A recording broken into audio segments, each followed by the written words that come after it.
Bueno, soy sacerdote católico, apostólico romano. Tengo formación de base de abogado. Soy doctor en filosofía, especialmente en la parte de metafísica. Y doctor en historia. Soy argentino, nacido en una provincia muy pequeña llamada San Juan, pero viví gran parte de mi vida en Buenos Aires, en la capital de Argentina. El segundo de 4 hermanos, hijo de un papá militar, una mamá psicóloga, una mezcla un poco explosiva. Y nació el tema de Que no te la cuenten como un libro a partir de los apuntes de clase de chicos de colegio, del último año de colegio, antes de pasar a la universidad, porque yo había sufrido en la universidad pública, siempre estudié en la universidad estatal, digamos, no privada ni católica. En mi país, el primer año de universidad pública, hay un lavado de cerebro intelectual muy importante que tienen los chicos para sacarles de encima el sentido común. El sentido común y si queremos también la fe católica. Entonces el primer año de la universidad, cualquiera sea la carrera que uno siga, medicina, ingeniería, abogacía, lo que fuera, uno tiene una serie de materias que tiene que pasar, donde se les enseñan supuestamente las leyendas negras de la iglesia. Que el hombre viene del mono, que la iglesia acá en América junto con España mató a todos los indios, las riquezas del Vaticano, la opresión del hombre contra la mujer en tiempos del cristianismo, todos los mitos o los dogmas impuestos por la progresía imperante, ¿no? Y entonces un año que estaba yo en el colegio con chicos dándoles una materia llamada sociología, dije, bueno, este año en vez de darles, como venía dando, por cierto, doctrina social de la iglesia, dije, prefiero darles una especie de vacuna antirrábica antes de pasar a la universidad, tocando distintos temas que los chicos van a ver el año que viene, y de ese modo, como vacunarlos de antemano. ¿Por qué? Porque yo sostengo siempre lo mismo, que es que no hace falta que a uno le ataquen directamente la fe para que uno poco a poco empiece a mermar o perder su fe. También nos pueden atacar lo que se llama lo que Santo Tomás llamaba los preámbulos de la fe. Por ejemplo, la historia. Si mi papá, mamá o mis abuelos fueron unos mercenarios, asesinos, narcotraficantes, la enseñanza que ellos me dieron probablemente para mí comience a ponerse en duda. Y si la iglesia, que es mi madre, fue una tirana, una cooperadora de regímenes totalitarios y lo demás, bueno, también yo puedo comenzar a usar esa información para, en momentos de pecados propios, decir, bueno, yo para qué voy a seguir la vida de santidad si la verdad que la iglesia es un desastre, está corrompida y lo demás. Entonces, bueno, comencé con un apunte que era darles a los muchachos durante todo el año esa vacuna previa viendo estos temas, y ese apunte al final de cuentas terminó siendo un buen apunte con fuentes y todo, y se me ocurrió publicarlo como un libro. En ese momento yo usaba un latiguillo, una expresión que es muy propia de Buenos Aires. En ese momento yo no estaba en Buenos Aires, estaba en otra provincia, que es que no te la cuente, que significa no me vengas acá a engañar, no me vengas a mentir, no me vengas a... El argentino y sobre todo el porteño de Buenos Aires tiene fama de ser muy altanero, muy como que sabe todas las cosas. Entonces esta expresión es así, que no me la cuentes, como diciendo no me vengas a engañar. Y los muchachos cuando firmaban sus exámenes en las pruebas, me ponían su apellido, nombre, firma, y abajo para jorobar al cura, que no te la cuenten. Escribían así, ¿no? Y esto quedó como el apunte, que no te la cuenten. Después se terminó publicando como un libro. Tuvo, a Dios gracias, tuvo mucho éxito, tuvo varias ediciones, va hoy por la edición 10ª por ahí, ya también está la edición inglesa y traducida a otras lenguas. Entonces, bueno, eso quedó como un buen manual de texto de temas de apologética histórica. Es muy importante la defensa de la historia. Y un cura me dijo, padre, ¿por qué no lo pones en internet? Como son capítulos sueltos, así la gente puede aprovecharlo. Yo dije, no quiero internet, yo no manejo internet, no me gustan esas cosas. No. Y bueno, hasta que me insistió 2 o 3 veces y empecé con un humilde blog que titulé así, que no te la cuenten, igual que el libro. Y ese blog empezó a tener muchos seguidores de un día para otro. Y bueno, eso, la hago breve, se convirtió de un blog a redes sociales de ese blog, después a una página. Hoy por hoy es un portal, un medio, y el canal de YouTube que surgió sobre todo a partir de los últimos 3 años que empecé a publicar videos porque la gente cada vez lee menos, sobre todo la gente joven. Entonces un modo de hacerlos llegar a la lectura fue por medio de los videos. Y bueno, y hoy surgió Que no te la cuenten y acá estamos, así fue.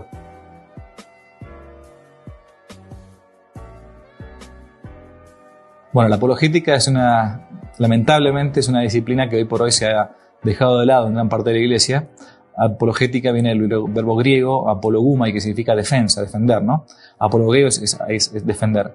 Y los primeros padres de la Iglesia que tenían que defender el cristianismo de los ataques del paganismo o del judaísmo, se conocen así como padres apologetas, ¿no? Por ejemplo, San Justino, del siglo II, es un padre apologeta. Es la defensa de la fe contra los ataques del enemigo. ¿Qué es una apologética histórica? Es una defensa, un intento de defensa de nuestra fe católica a partir de la historia. Es una expresión que, por cierto, yo me parece que inventé porque no lo había visto nunca, pero tengo que llamarlo de algún modo esto, de intentar defender la propia fe a partir de la historia. Entonces yo llamo apologética histórica a ese conocimiento de nuestra propia historia de la Iglesia o de Occidente, si queremos, de modo general o genérico, para poder defender la fe a partir del conocimiento histórico con fuentes fidedignas. Yo trato de hacer siempre lo mismo cuando trabajo con los libros que no te la cuenten o con textos sobre algún tema polémico. Intento ir a buscar las fuentes que no son ni siquiera cristianas. A propósito, o sea, ¿para qué? Para ver que no lo está diciendo un cura a esto, lo está diciendo la Iglesia. Lo están diciendo los mismos. Por ejemplo, tengo que hablar de la teología de la liberación y no busco un texto de un teólogo católico ortodoxo, sino que busco los mismos textos de los teólogos de la liberación, Boff, Sobrino y compañía, todos estos miserables, para mostrarle a la gente que lo que estoy diciendo no es mentira, sino que es verdad. O sea, ellos mismos están expresando lo que están queriendo decir, ¿no?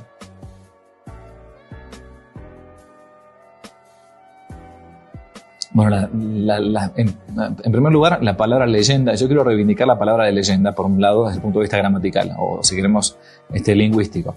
Leyenda en latín significa aquello que debe leerse, ¿no? Legenda se usaba así, eso sobre todo en tiempos de la Edad Media o en tiempos del Imperio Romano, aquellas cosas que deben ser leídas, ¿no?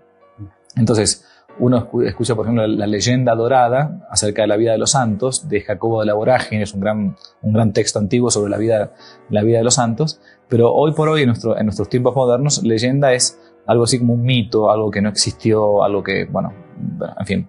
En esa acepción de la palabra leyenda, como algo mitológico, la leyenda negra se entiende por ese periodo de la historiografía, sobre todo española, principalmente a partir del siglo XIX o XVIII-XIX, que comenzó a intentar atacar a España, a la España conquistadora, a la España evangelizadora, por medio de acusaciones infundadas sobre lo que fue la conquista de América. De hecho, la misma expresión leyenda negra, justamente se da para la conquista de América, proviene de esa época.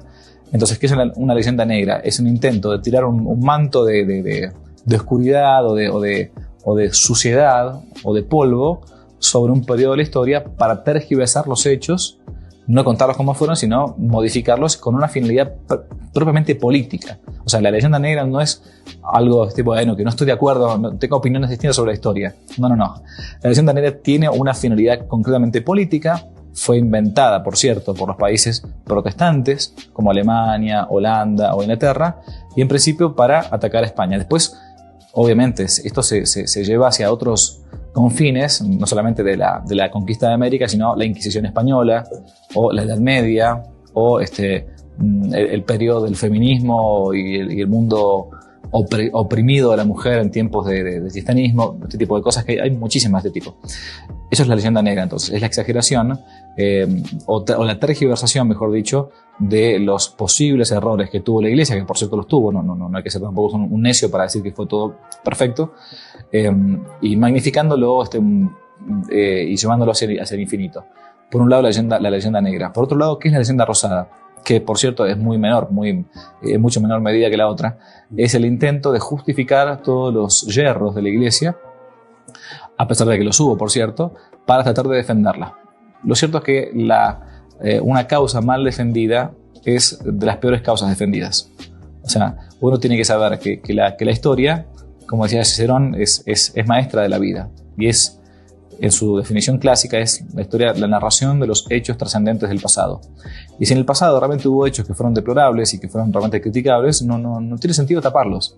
O sea, el mejor modo de mantenerse libres es contar la verdad. Entonces, a ver, uno no puede llegar a decir que acá en América no hubo algunos excesos con los pueblos indígenas, porque sería una necedad, una estupidez. Pensar que todos los que venían de acá a América desde España eran santos como San Francisco de Asís es una tontera. Y pensar que todos los que venían acá a América era solamente para evangelizar era estúpido. Si existía la expresión hacerse la América, es cierto. Ahora, pero también es contrario a la verdad de que todos los que vinieron acá, por ejemplo, fueron abusadores, explotadores, racistas, que destruyeron los pueblos, las culturas supuestas originarias. Bueno, entonces no se puede caer ni en la leyenda negra, que se plantea que todo fue malo, ni tampoco en la leyenda rosa o rosada, que todo fue espectacular, bueno, impoluto y que eran todos niños de pecho, ¿no?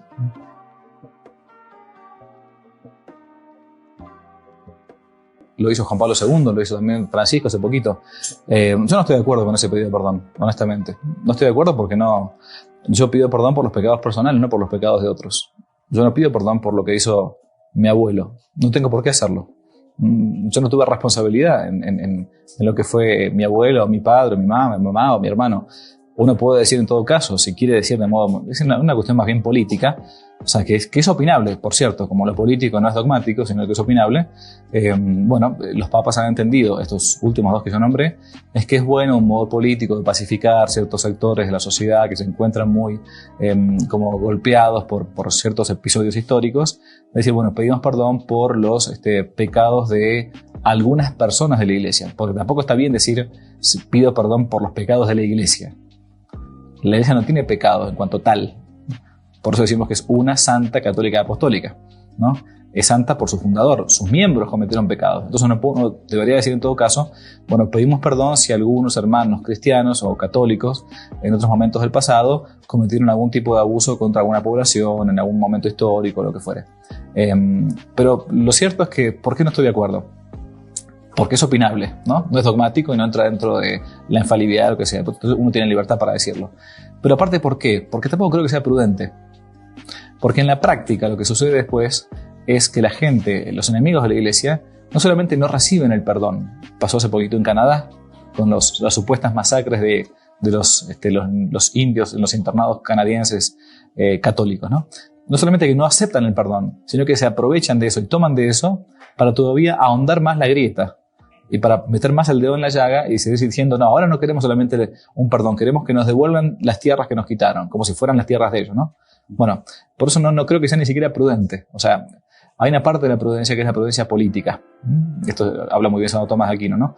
Una parte de la prudencia que se refiere a la polis, al gobierno, que es la prudencia del gobernante. Entonces yo creo que no es un acto prudente.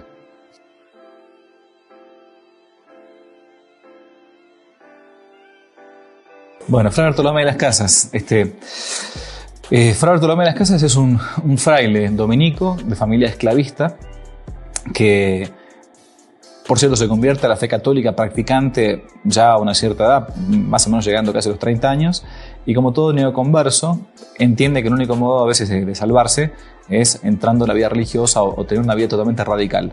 Entonces, lo que hace él desde su conversión, dice, bueno, el único modo que puedo llegar al cielo y no irme al infierno, porque venía de familia esclavista, es entrar como fraile dominico. Entra como fraile dominico y como él tenía todo un pasado escabroso, familia de gente esclavista no es una cosa muy linda, digamos, ¿no?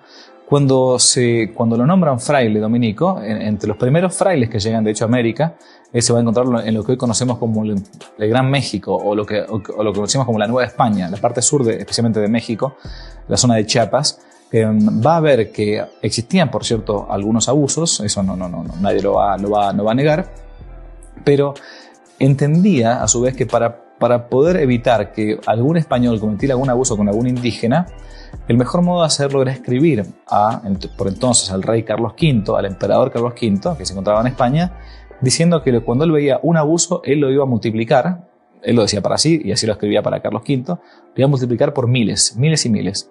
Entonces, Fray Bartolomé es un fraile dominico que intentando, quizás, no estoy juzgando la intención, intentando quizás hacer un bien, mintió y falsificó la historia. Era un poco discípulo de Maquiavelo en esto, o sea que el fin justifica los medios, ¿no? Entonces, para evitar que algún indio cometa algún tipo de abuso, yo voy a mentir, voy a falsificar la historia para que el emperador Carlos V en España pusiera un poco de orden. Los abusos claramente, por cierto, como decía antes, existían, no es que fueran falsos, pero que se tratara de una constante es de toda falsedad. ¿Por qué? Porque ya en el Codicilo del año 1506 de Isabel la Católica, cuando muere Isabel la Católica, ella misma escribe que los indios deben ser bien tratados y evangelizados y tratados como si fuesen hijos de España. Por eso este mito que se ha creado, lo que decías recién de que uno de los primeros que se plantea que Fray Bartolomé es uno de los primeros que decía que los indios tenían alma, es una idiotez gigantesca. ¿Por qué? Porque nadie evangeliza a un mono, nadie evangeliza a un perro.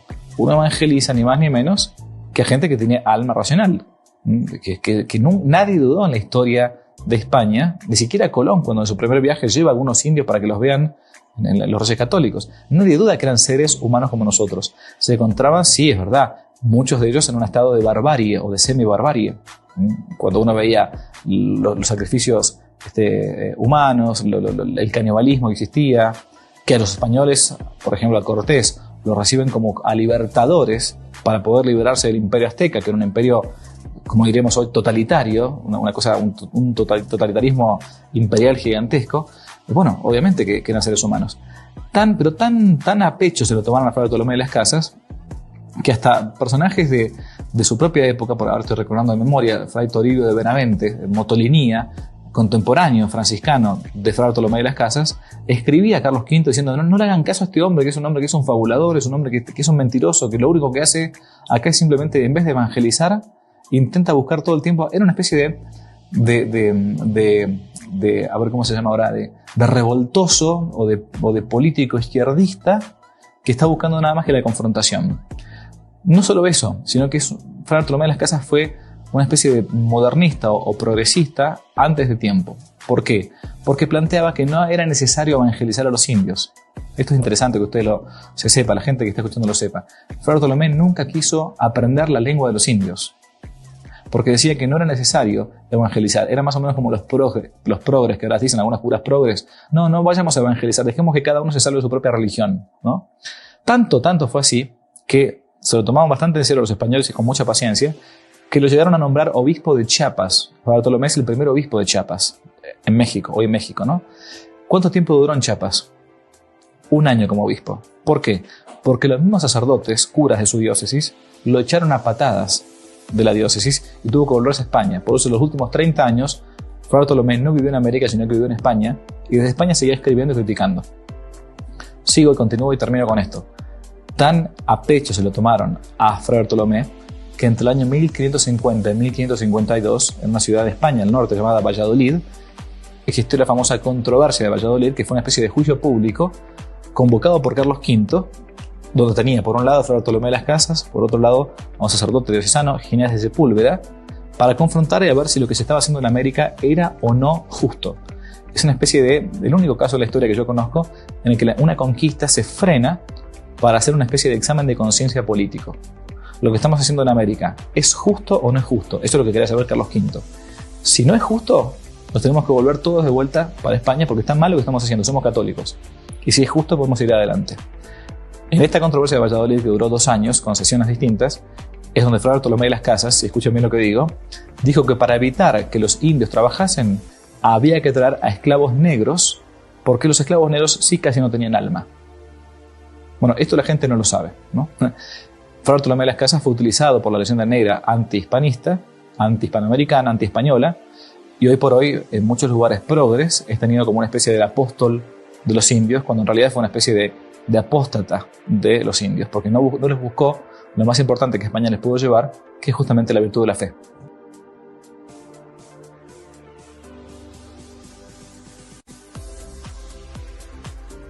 Hay un autor izquierdista, semiconverso, porque no es que se convirtió al catolicismo, que es George Orwell, ¿no?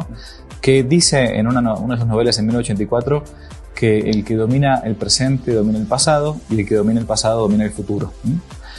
Por eso la izquierda tiene tanta importancia, o le da tanta importancia a la historia. De hecho, cuando uno ve que los partidos de izquierda suben al poder, o no tienen el poder, pero están buscando comenzar desde las bases, toman las universidades, especialmente las facultades de historia, de literatura, de filosofía y de periodismo, o como se llaman ahora, no sé, trabajo social o ciencias de la comunicación, ese tipo de cosas, ¿no? Porque hace falta para ellos, y esto es muy importante para un marxista, reescribir la historia, ¿no? Porque es la base en la cual uno se va a sentar. En cuanto al tema de la memoria es una parte cuasi potencial de la virtud de la prudencia, ¿no? En la prudencia, una de las partes que, como decimos, uno de los ingredientes de la virtud de la prudencia es ver cómo fue en el pasado. La memoria en cuanto tal, no en cuanto a sentido interno, ¿no?, como decimos en antropología, sino en cuanto al sentido político y a su vez personal, es cómo me fue a mí en el pasado o cómo le fue a otro en el pasado, para repetir las cosas buenas que hice, o que hicieron otros y les fue bien, o rechazar lo que me fue mal, digamos, es normal. Como dice el dicho, el que se quemó con leche ve una vaca y llora, digamos, ¿no? Porque, claro, se dio cuenta que la cosa no funcionaba. Y por eso la memoria es muy, pero muy importante, y es muy dejada de lado muchas veces, no solamente por nosotros, a nivel personal, o sea, a nivel de la virtud de la prudencia individual, personal, porque a veces o somos orgullosos o no queremos escuchar el consejo de otro que a mí fue de tal manera, o fíjate que no hagas esto porque o por este camino sí conviene ir. A veces por nuestro orgullo personal nos impide escuchar a otros, sobre todo los más viejos, que saben más, como dice el dicho, el viejo sabe más el diablo sabe más por viejo que por diablo, ¿no? Sino que también incluso en la parte política. Cuando uno conoce su historia, entonces tiende a repetir las cosas buenas y a evitar las cosas malas. Pero si a mí me reescriben la historia, me reinterpretan la historia, me falsifican la historia, entonces hacen que yo necesariamente no conozca el pasado y no pueda saber cómo manejarme en el presente. O mejor dicho, me intente manejar yo en el presente como supuestamente pasó en el pasado si me reescribieron la historia. La reinterpretación que el marxismo hace hoy por hoy de la historia, no solamente el marxismo, también el liberalismo, ¿no? He intentado escribir una historia de nuestros pueblos hispanoamericanos en clave liberal, ¿no? O en clave marxista, los marxistas. Hacen que uno, claro, tenga una especie de memoria hemipléjica, ¿no? Conozca nada más que una parte, pero no la otra. O me tergiversan los hechos o me las falsifican decisionalmente.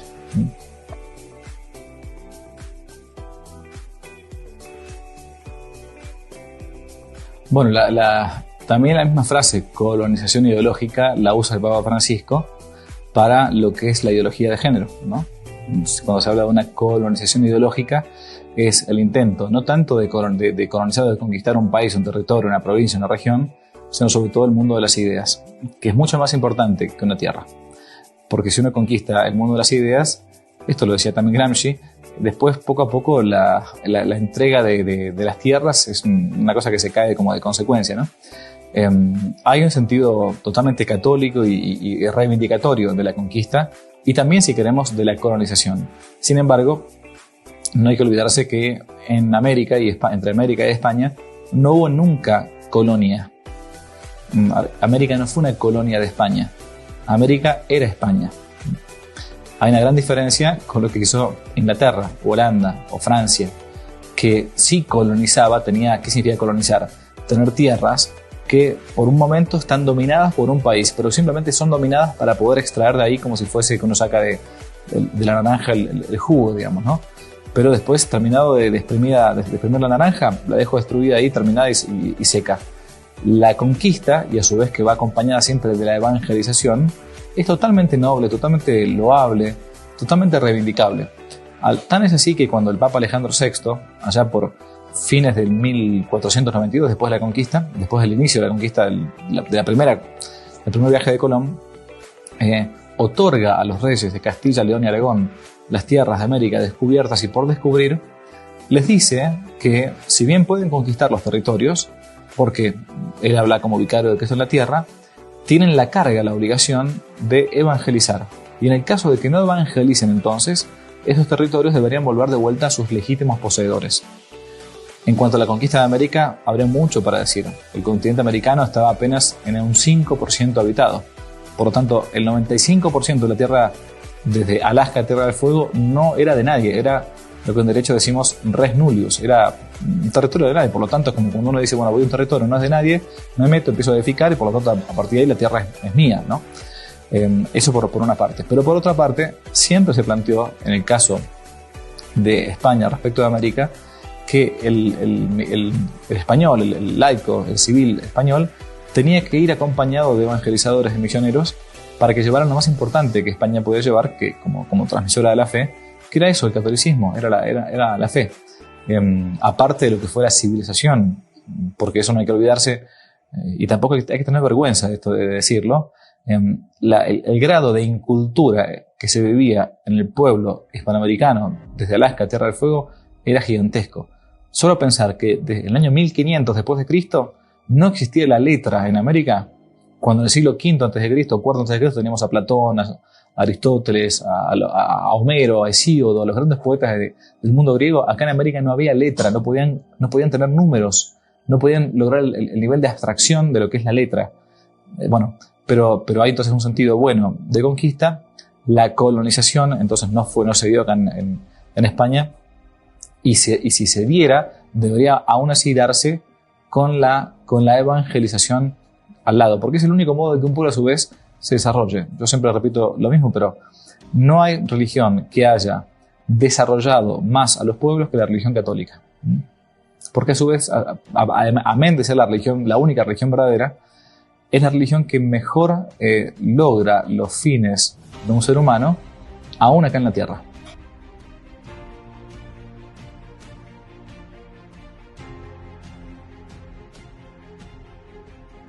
Sí, porque las ideologías son, al final de cuentas, como el demonio, son como el mono de Dios, que intentan imitar lo que Dios hace, ¿no?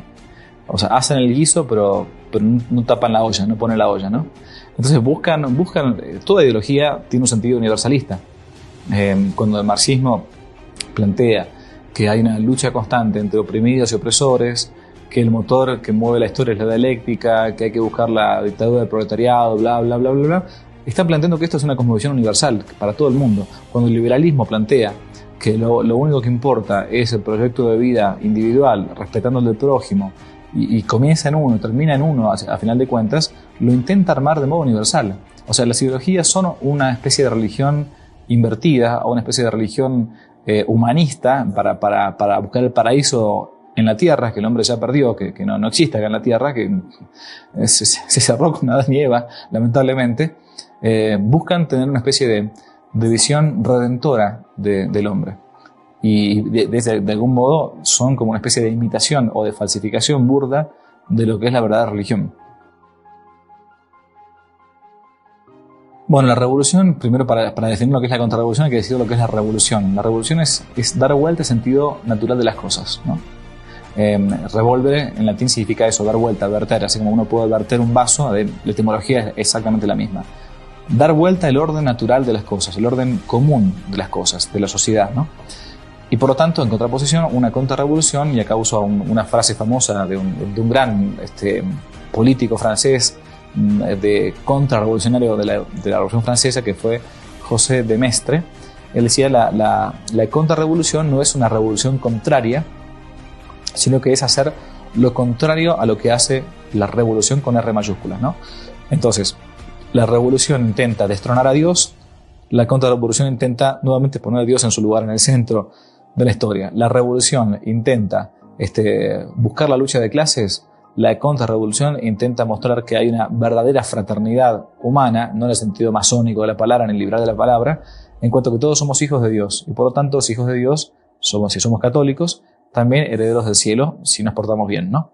La revolución plantea la dialéctica hoy por hoy, hombre-mujer. La contrarrevolución intenta de vuelta implantar el orden natural y a su vez orden natural de que matrimonio es uno con una para siempre. Es decir, volver de vuelta a buscar que el vaso que estaba dado vuelta se pare en su base, en su eje, para que pueda servir, para que pueda ser utilizado. Eso es una contrarrevolución. Cultural, ¿por qué cultural?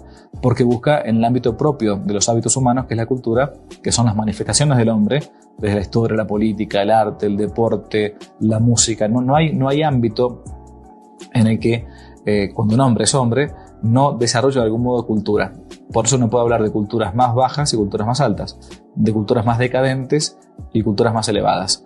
Entonces la contrarrevolución intenta volver nuevamente, si queremos usar una expresión de los papas, ¿no?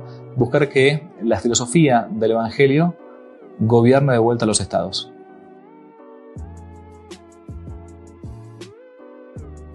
No solamente con la contrarrevolución cultural, sino también incluso con nuestro mundo moderno. Si yo me quedo nada más que en el mundo moderno que está exaltando la sodomía, exaltando el orden antinatural, en lo único que me quedo es solamente en discutir y criticar, por ejemplo, todo el movimiento LGBT, todo el movimiento de ideología de género. Entonces entro, y no está mal porque es un modo también de defender la fe, entro en un juego dialéctico que puede servir al principio, pero después lo que yo tengo que seguir predicando es el matrimonio católico de varón y mujer, ¿no? No solamente criticar lo que está mal, sino incluso predicar lo bueno, análogamente. Yo no me puedo dedicar nada más que a toda mi vida, por ejemplo, si uno trabaja con adolescentes, a predicar sobre la impureza. Tengo que también predicar los valores hermosos de la virtud de la pureza. Cómo te hace libre, cómo te hace digno, cómo no te ata a esta tierra, sino que realmente te hace ver al sexo opuesto como eso, como son hermanos o hermanas, ¿no?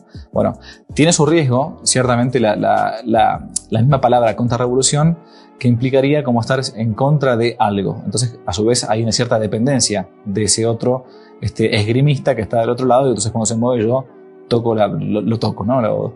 Como espadachín. Pero también hay un salto también de calidad, porque hoy por hoy la contrarrevolución, y yo utilizo el término a propósito, porque a muchos no les gusta, por eso me gusta usarlo, ¿no? Esa es una de las razones, que intenta, cuando uno lo explica bien, no es solamente la contraposición a lo malo, sino que es la contrarrevolución, por cierto, es ya explicar lo bueno. O sea, porque no es solamente criticar lo malo, sino exponer la bondad del cristianismo, exponer la belleza del arte cristiano, exponer la verdad de la historia católica, ¿no? Entonces, en la exposición misma de la bondad, del bien y de la belleza, ya hoy por hoy hay un acto que es contrarrevolucionario, sin necesidad de estar criticando lo feo, lo malo o lo que es falso. Hoy por hoy, alguien contrarrevolucionario es alguien que dice la verdad. Es alguien que llama al pan pan, el vino vino. Es como decía Chesterton, vamos a ser fusilados por decir que la hierba del campo es verde en verano. Eso hoy es un acto contrarrevolucionario.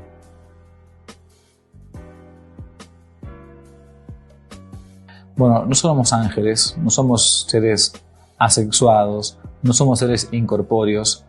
Santo Tomás dice que no hay nada en el intelecto que no haya pasado antes por los sentidos, ¿no? Entonces, para poder predicar la bondad y la verdad, hace falta también predicarlas en un ámbito de la belleza estética incluso, ¿no? Entendido la belleza acá, no entro en el tema de los trascendentales, como aquello que visto, como Santo Tomás dice, aquello que visto gusta. Lo que uno ve o escucha, bueno, es placentero, ¿no? La proporción, la armonía, a eso me refiero. Entonces, no es solamente presentar la verdad, ¿no? Sino presentar buenamente y bellamente la verdad, ¿no? Porque de algún modo, por más que es como sucede en las propagandas, si yo tengo un mal producto, pero lo quiero vender mucho, debo adornarlo demasiado y hacerle mucho marketing y mucha publicidad. Cuanto mejor como pasa en las mujeres, cuanto más una mujer se maquilla, es porque más tiene para esconder. Cuando una mujer es muy linda, no hace falta ni que se maquille, no hace falta demasiada vestimenta ni nada de eso. Pero cuando nosotros, eso es lo peor de todo, cuando uno tiene la verdad y quiere comunicarla, y después la comunicamos mal, la comunicamos sin belleza, la escupimos más que la hacemos deleitable, bueno, entonces nos está fallando en algo. El enemigo sabe cómo trabajar. Tiene algo que es falso, algo que es malo, pero lo presenta bellamente, lo presenta de un modo hasta deleitable, como para placentero. Bueno, creo que nosotros tenemos que aprender también de eso. Más porque tenemos siglos y siglos de belleza cristiana. Cuando uno se va a Europa, no va a ver, bueno, alguno podrá ver el estadio de Barcelona porque le gusta el fútbol, ¿no? Pero lo que va a ver uno cuando va a Europa, ¿qué es? Es lo que dejó la iglesia. ¿Uno va a ver a Miguel Ángel? ¿Y dónde están las pinturas de Miguel Ángel? En las iglesias, en el Vaticano. Los han sacado de las iglesias y los pusieron en museos. ¿Pero qué voy a ver? Voy a ver a Frangélico, voy a ver a un cura fraile dominico que hoy es beato. Y voy a ver las pinturas del Greco, que pintaba a los apóstoles. Y voy a ver las catedrales góticas y románicas y renacentistas. Y todo eso es arte cristiano. ¿Y qué escucho de música cuando escucho música clásica? Escucho el Requiem de Mozart. Es una misa que Mozart escribió para una misa de difunto. Y lo mismo con Beethoven o aún con Bach, por más que sea luterano, tiene cosas religiosas. Entonces, la cultura cristiana tiene una belleza incalculable en todas las artes. y en muchos ámbitos no aprendemos a valorarlas, y a su vez cuando tenemos que comunicar la verdad nos olvidamos que el mejor modo de comunicar la verdad es también por medio de la belleza. No puede ir comunicada la verdad ni la bondad sin la belleza.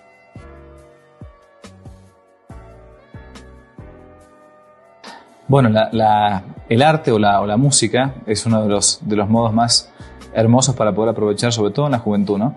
Sé que no es fácil, sé que exige un sacrificio de parte de los papás o de parte de los educadores, pero también uno tiene que aprovecharlo. Yo no sé si aquí en Colombia tienen algo parecido a eso, pero si no, uno puede irse para atrás incluso, sobre todo en el área de la música, de lo que es el ámbito español, de los romances españoles, de esa música, de que los chicos, sobre todo a partir de más pequeños, empiecen a agudizar el oído, ¿no? Para que vayan educando incluso la oreja, como decimos. Porque después, aun cuando uno les diga como papás o como educador que tales cosas no son buenas porque no te hacen bien a tu sensibilidad, lo que sea, va a llegar el momento de la rebeldía que el chico va a decir, bueno, porque papá lo dice, no le hago caso, ¿no? Pero el sentido del oído o el sentido incluso de las imágenes van quedando en la retina, en nuestra sensibilidad. Entonces van con el tiempo, más tarde o más temprano, pero van haciendo ese trabajo de discernimiento de lo que es bueno y lo que no, de lo que es bello y lo que no es bello, de lo bajo que puede ser un ritmo que hasta los animales podrían llegar a bailar, ciertos animales, como por ejemplo el ritmo del reggaetón, ¿no? O de la cumbia o lo que sea, y comparado con música buena y sana, van haciendo poco a poco discernimiento propio y con el tiempo van a hacer esa criba que los va a llevar a, aunque sea después de esa pequeña enfermedad que se llama adolescencia, van a hacer que vuelvan de vuelta a la cordura.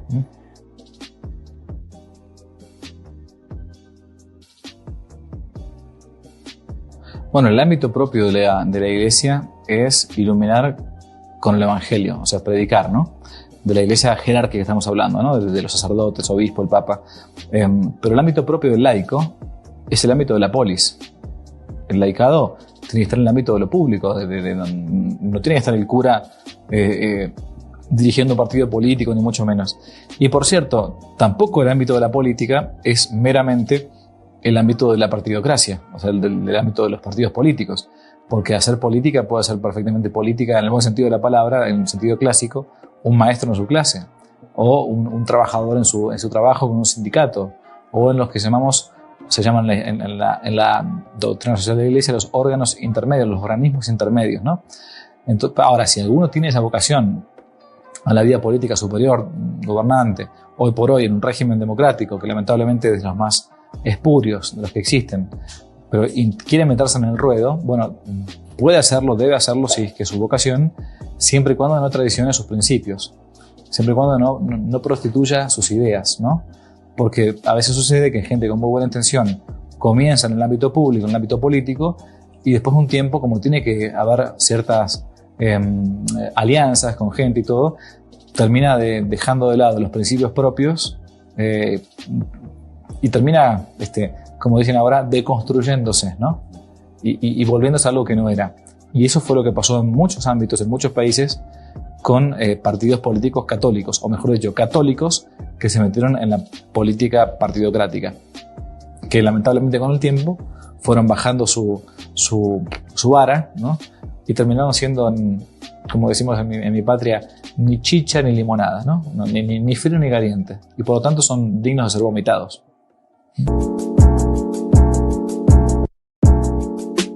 Aparte de suscribirse, activar la campanita y comentar, en la descripción de este video se van a encontrar con el link de la plataforma Patreon, un modo concreto de apoyar este apostolado que intenta hacer una contrarrevolución cultural y espiritual. Dios les bendiga y que no te la cuenten.